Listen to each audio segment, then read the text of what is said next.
You ask Tiger to solve. This deals with linear equations with one unknown. The final result is x equals -3. Let's solve it step by step.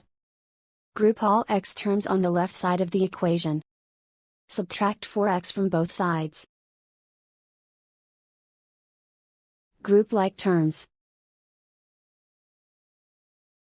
Simplify the arithmetic. Group like terms. Simplify the arithmetic.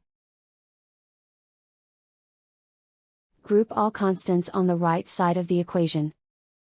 Subtract 4 from both sides. Simplify the arithmetic.